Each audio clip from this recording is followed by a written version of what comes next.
Up the California coast to Sonoma Raceway this weekend. Back-to-back road course races for the NASCAR Cup Series. Back-to-back weeks here with Ryan Stevens from wintherace.info. Ryan, let's just start with Shane Van Gisbergen. I'm sure he enters this race as the heavy favorite, just like he was at San Diego. But boy, he needs a big day in wine country after earning just 1 point at San Diego, caught up in that wreck. He did win Sonoma last year, though. He earned 19 stage points in that race as well. I think if he's going to do it again, he's just got to stay clear of Austin Hill. It seems like that's been his kryptonite the past couple of weeks, even going back to Pocono. So I'll ask you first and foremost, we know SVG is going to be great. He's going to be fast. But do you think he can replicate the strong points day he had here 1 year ago? I am confident he can do that again. Like last week, it felt like he was kind of just toying with the field a little bit, saving his stuff. And then whenever he wanted to go to the front, it seemed like he could drive there. And I think this week, after what happened last week, might be, what he did last year, like a take no prisoners type of race for SVG at Sonoma.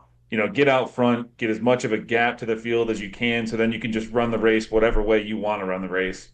And now he has the 6 wins in his last, 9 road course races. What I found was interesting with Heim's win is that Toyota is the only team that's beaten him every time. So it's been 3 Toyota wins versus SVG on these road courses, but I'm not sure Toyota is going to get there this week. Well, I do want to ask about one Toyota, and I would not pick this guy to win here at Sonoma, but Bubba Wallace just ran his best road course race yet, I'd say. Led some laps, overcame a 2-lap loose wheel penalty to finish second, got the better of Kyle Larson in that epic 12-lap battle there in the final laps.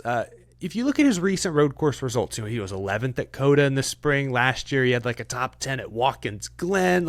He's clearly getting better on the road courses. Was San Diego, though, maybe an unusual surge, or do you think Bubba Wallace is a real top 5 contender this weekend as well?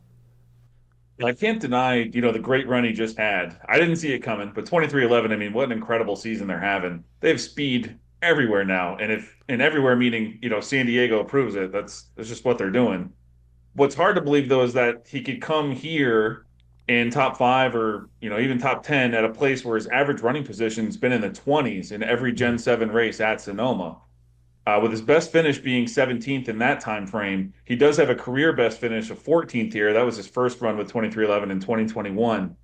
But whatever it is about Sonoma, this 23 team just has not figured it out yet in both qualifying. He's never qualified better than 18th, and the race itself. And we just talked about those finishes. So I think if he can sneak into a top 10 finish here, it would be considered kind of a great milestone in his growth, as a driver and proof of what this team is doing right now. So, yeah, I mean, it would be fun to see, but I think a top 10 sneaking in there would be the ceiling performance for Bubba.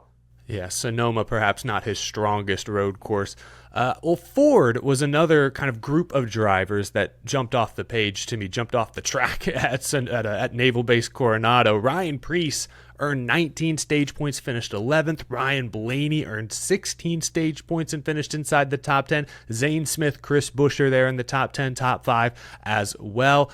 You mentioned a moment ago, lately it's been all SVG and Toyota winning these road races. You got to go back nearly 2 years now to Chris Buescher at Watkins Glen to find the last time a Ford went to victory lane on a road course in the NASCAR Cup Series. So I'll ask you, Ryan, if SVG falters or gets caught up in something, could you see a Ford winning this weekend? Who will be the fastest Ford in your opinion? Well, when we simulate this race, 200,000 times, we have the top Ford going to either Ryan Blaney or Chris Buescher in over 80% of those simulations, with Blaney being the slight favorite. So, and I mentioned, his great runs on road courses dating back to last week in the sleeper section, which I guess we can't use him as a dark horse anymore, on these road courses. I think the cat's out of the bag here. But you get to Sonoma, where Blaney's qualified third in 2024, finished 7th. Then last year qualified top 10 again, runs over half his laps inside the top 10, is running third until, the other guy we're talking about in this section, Chris Buescher, kind of runs him off the track and ruins his day. And if you remember, Blaney was kind of stuck in the grass there. So those two will be my pick. Ryan Blaney, Chris Buescher, with Blaney being the slight favorite. And, I expect them to have strong day Sunday. Good picks there. Can't argue with that. It has been difficult to read Hendrick Motorsports, especially on road courses lately. Like we're used to seeing Chase Elliott win road races, Larson, Byron, Bowman have all won road course races. I mean, I think Elliott, 7 road wins total for his career. The other 3 guys all have won recently, like have all won in the next gen car. But if I look at average finish I get it, only 3 road course races this season. If I look at average finish this year, only Kyle Larson ranks inside the top 10 in the series. Meanwhile, guys like William Byron rank 31st in average finish. Bowman is 33rd. Some of that was he got out of the car at Coda. I get that. So Hendrick Motorsports, very difficult to read. Do you like any of the Hendrick guys this weekend? Right now, I mean, Kyle Larson's the easiest one to trust. On the road courses, you just mentioned his finishes. He's in the 3 road course races. He's got the 6th best average finish in the series. And then if you look at their average running positions in those 3 races, Larson 13.54, Byron's 18, Elliott 22, Bowman 23. Just not really what you'd expect. But we get to Sonoma, and there might be one driver in this team who's like a horse for the course, if you would. That's Chase Elliott. He's got his 12th place finish last week. Now, I know that's completely undeserving when you look at how slow and how bad they were all day. But something to note, at Sonoma specifically, 7 races here in the 9 car. The only time he finished outside the top 8 was when he had an engine failure. 5 of the 6 finishes are top 5s. And the only time he didn't qualify top 10 in that time frame was last year, and he still managed to finish 3rd. So I think he makes a great case for, do certain drivers show up for Sonoma? And is this a good track where you can kind of look for those horses for the course type thing? And that's one that I'll be watching Sunday. I personally think Elliott will find a way to show up and be fast in top 10 again. I hope so, because like Watkins Glen, all the Hendrick cars were pretty far off. And then, San Diego, Chase Elliott qualified in the back, didn't get any stage points, had a decent finish at the end, and he did overcome, he had an incident with Cindric, got some. So, I like that. Hopefully, it'd be great to see Chase Elliott back in the top 5, top 10 on a road course. And you talked about, like, Sonoma is a unique racetrack. Like, I was looking at the numbers. Michael McDowell, Sonoma specific. He's a great road racer all around. We know that. But Sonoma specifically, he's averaging a 4.0 finish here in the next-gen car. Really, really good. But I want to ask you finally about a dark horse pick, maybe someone we haven't mentioned thus far. I just mentioned Michael McDowell. I think I mentioned him earlier, but like Ryan Preece, I thought he had a really good car in San Diego. They opted for stage points, locked those in, and in lieu of track position, in lieu of the final finish. He still finished 11th, which wasn't bad. So I'll have one eye on Preece, I think. But what about you? Who's someone who you're looking at to maybe score a top 5 or be in contention for the win? Well, this is a dark horse only in the sense that this guy hasn't finished top 10 in a single race this year.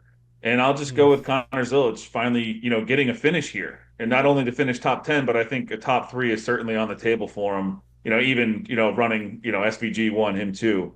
And I get it. He's not a dark horse in the sense we normally look at for like longer shots here. You look at the sports books, he's one of the favorites right behind SVG. I get all that. But like I said with Elliott, I think like some guys are just playing good at Sonoma. Zilic beat SVG here, in O'Reilly. He's pulling double duty again this weekend. We have SVG versus Connor Zilic Saturday and Sunday. And if you pull up the enhanced loop data and win the race, you sort by incident adjusted speed on these road courses. Zilic is behind SVG only. They're 1-2 right there. So even though the finishes aren't there, Zilic is still right there. It's only a 4 race sample for him, but still, I mean, to see that speed, it's good to see. And I think when we get here, I'm not really surprised if we see SVG and Connor Zilic kind of gapping the field a little bit, running 1-2 by the end of this race. So I guess I'll call that as my dark horse. I understand he's one of the favorites. I understand the speed's there, and everyone's seen that, and they know what he can do on a road course. But I think he actually gets his good finish this week. I like that pick. Yeah, it's not your conventional dark horse, but I'm with you. No top 10s this year. The guy needs something to go his way, needs a good finish to try and limit the damage from what's been a really rocky rookie season. And Sonoma, I expect more long runs. There's plenty of danger zones around the racetrack, but you're not, confined by walls. Not going to be as many big wrecks. There's, that was the problem for Zilic and SVG at San Diego. There was no escape route when Austin Hill ran them up the track. Hopefully at Sonoma there will be more escape routes if push comes to push comes to shove. Ryan, thank you as always for joining us this week. I'm looking forward to Sonoma, back-to-back California road course races. Fans, you can find more of Ryan's work at wintherace.info. And Ryan and his friends do the draft every Wednesday night, 8:30 p.m. Eastern. It's live right here on YouTube. But even if you can't catch it live, click the link down in the description, head to the channel, subscribe. You can watch the replay. Great way to get up to speed ahead of the upcoming race weekend. Ryan, really appreciate your time and look forward to doing these every week. Hopefully talk to you again real soon. Yeah, thank you. I really appreciate it. Everyone enjoy the races at Sonoma.